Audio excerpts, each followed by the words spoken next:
بسم اللہ الرحمن الرحیم۔ السلام علیکم ناظرین کرام، ایک شخص محنتی اور باہمت انسان تھا اور ہمیشہ اپنے رب پر یقین کے ساتھ زندگی بسر کرتا۔ اس شخص کا نام اکرم تھا اور اس کی 3 بیٹیاں تھیں۔ وہ پیشے سے ایک مستری تھا اور اکثر اوقات قاری صاحب نہ ہونے کی وجہ سے مسجد میں اذان کے لیے بھی جایا کرتا۔ اس نے ہمیشہ حلال رزق کو ترجیح دی تھی۔ اس کی زندگی میں ایک دن ایسا آیا جو اللہ کی طرف سے اس کے لیے امتحان تھا۔ کام کے دوران جب وہ چھت بنانے میں مصروف تھا تو چھت سے گرنے سے اس کا بایاں ہاتھ اور ایک ٹانگ زخمی ہوئی۔ اللہ نے اس کی زندگی بچائی، لیکن وہ کچھ وقت کے لیے گھر بیٹھ گیا کیونکہ اس کی بیٹیاں تھیں، اس لیے اس کی آمدن کا کوئی ذریعہ نہ رہا۔ وہ بہت کوشش کرتا کہ کچھ ہمت کرے اور کام کے لیے جائے تاکہ اپنی بچوں کے لیے رزق اکٹھا کرے۔ 2 ہفتے گزر گئے تھے۔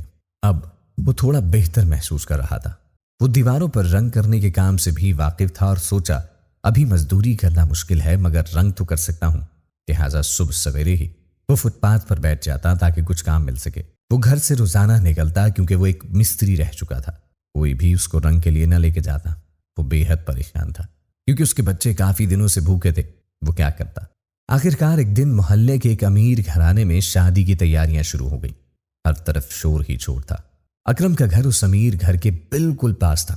وہاں سے اچھے اچھے پکوانوں کی خوشبو آتی جس سے اکرم کی بیٹیاں خوش ہو جاتی۔ مہندی کی رات شادی والے گھر سے بریانی کی خوشبو آ رہی تھی۔ اس پر اکرم کی بیٹیوں نے فرمائش کی کہ ابا ہمیں بریانی کا سامان اور گوشت لا دے، کافی عرصہ گزر گیا ہے بریانی کھائے۔ باپ بے حد پریشان ہوا اور اللہ سے مدد مانگنے لگا۔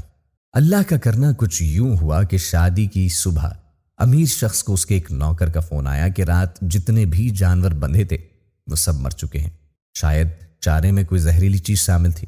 امیر شخص پہلے تو تھوڑا پریشان ہوا لیکن وہ اپنی بیٹی کی شادی میں کوئی بھی کمی نہیں چاہتا تھا، اسی لیے اسی وقت اور جانور منگوا لیے۔ اکرم جو کہ دوپہر کے وقت کام نہ ملنے کے بعد واپس آ رہا تھا تو اس کی نظر امیر شخص کی کوٹھی کے باہر کوڑے پر پڑی جہاں بہت سے جانور مرے تھے۔ اکرم وہاں گیا اور ان جانوروں کو چاقو کی مدد سے کاٹنے لگا۔ جب امیر شخص کی نظر اکرم پر پڑی تو اس شخص کو بہت برا محسوس ہوا۔ وہ اکرم کو اچھی طرح جانتا تھا۔ وہ اکرم کے بارے میں عجیب و غریب باتیں کرنے لگا کہ کس طرح کا انسان ہے، ویسے تو بڑا پاک صاف اور نیک بنا پھرتا ہے، اب دیکھو مرے ہوئے جانور کا گوشت نکال رہا ہے۔ اپنے نوکر سے یہ بات کر کے وہ چلا گیا تاکہ شادی کے سارے انتظام دیکھ سکے۔ اکرم رات تک گوشت کاٹنے میں مصروف رہا۔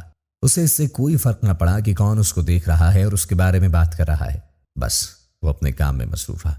امیر شخص کی بیٹی کی شادی بہت دھوم دھام سے ہوئی اور سب مہمان خوشی خوشی جا چکے تھے۔ اکرم رات کا ایک گھر واپس آیا اور گھر آ کر خاموشی سے سو گیا۔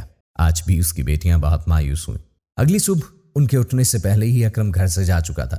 وہ اپنے رشتہ داروں سے کچھ پیسے ادھار مانگ کر اب تک گزر بسر کر رہے تھے لیکن اب تو وہ بھی ختم ہونے کو تھے۔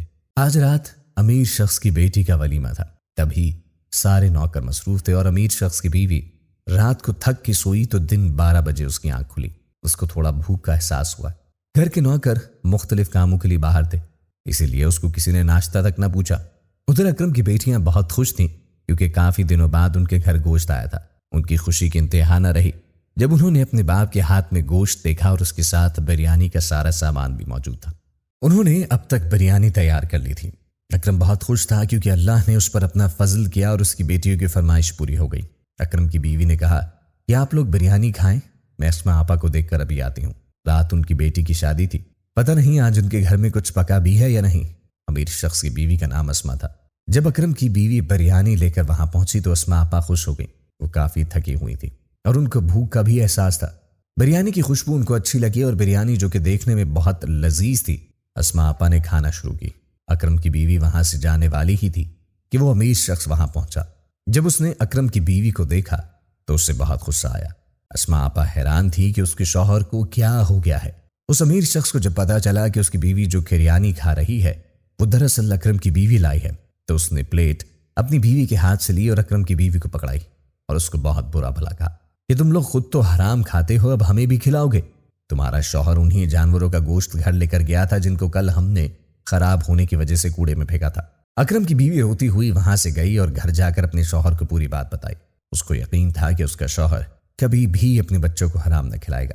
وہ اپنی بیوی کو لے کر امیر شخص کے گھر پہنچا اور پوچھنے لگا کہ تم لوگوں نے میری بیوی کو ایسا کیا کہا کہ وہ رونے لگی؟ امیر شخص نے اکرم کو بھی برا بھلا کہنا شروع کیا کہ میں نے تمہیں خود دیکھا تھا کہ تم حرام جانور کا گوشت کاٹ رہے تھے، کیا ایسا نہیں تھا؟ تم بتاؤ۔ اس نے ایک ٹھنڈی آہ بھری اور کہا، تم لوگوں کو اللہ کا کوئی خوف نہیں، میں جتنا بھی گر جاؤں لیکن اپنے رب کو خفا نہیں کر سکتا۔ تم نے یہ تو بہت آسانی سے دیکھا کہ میں گوشت اتار رہا تھا، لیکن آدھے سچ پر یقین کیا۔ میں اور میری بیوی بچے اتنے دنوں سے بھوکے ہیں، تم اپنی خوشیوں میں اتنے مگن ہو گوارا ہی نہ کیا کہ پتا کرو میرے ہمسائے میں لوگ کہیں پریشان تو نہیں۔ تم تو جانتے تھے کہ میں زخمی ہوں اور کام پر نہیں جا رہا تھا، لیکن پوچھنا گوارا نہ کیا کہ گزر بسر کیسے کر رہے ہو۔ تم ظالم بن سکتے ہو، میرا رب نہیں، وہ کبھی اپنے بندے کو مایوس نہیں کرتا۔ یہ سچ ہے کہ میں نے جانوروں کا گوشت اس کی کھال سے الگ کیا، میرا مقصد وہ گوشت اٹھانا نہیں بلکہ ان کی کھال کو اکٹھا کرنا تھا۔ تمہارے جو جانور اللہ کے حکم سے مرے تھے، میں نے ان کی کھال کو بازار میں فروخت کیا، انہی پیسوں سے اپنے بچوں کے لیے کھانے کا سامان لایا ہوں۔ اور دیکھو، میری بیوی نے خود کھانے سے پہلے یہ سوچ کر تمہارے گھر پر کھانا دیا کہ شاید تم لوگ رات کو دیر سے آئے تھے، ہو سکتا ہے دن میں کچھ نہ بنا ہو۔ ہمارے ہمسائے کا حق ادا کرنا ہماری ذمہ داری ہے۔ جب امیر شخص نے سنا تو وہ بے حد شرمندہ ہوا، اس کو اپنی غلطی کا احساس ہو چکا تھا۔ اس نے اکرم سے معافی مانگی اور اس کا شکریہ ادا کیا کہ اکرم کی وجہ سے ہی اللہ نے اس کو توفیق دی کہ اب سے وہ ہمیشہ غریب غربا کا خیال رکھ سکے۔ دوستو، اس کہانی سے ہمیں یہ سبق ملتا ہے کہ اللہ بہت عظیم ہے اور اپنی مخلوق سے بہت پیار کرتا ہے، اور یہ کہ ہم بہت کچھ اپنے سامنے دیکھ رہے ہوتے ہیں لیکن ہمارا نظریہ اس کو غلط ثابت کر رہا ہوتا ہے۔ اگر ہم لوگوں کو پہلے ہی مثبت نگاہ سے دیکھیں گے تو شاید ہمیں زندگی میں کبھی افسوس نہیں کرنا پڑے گا۔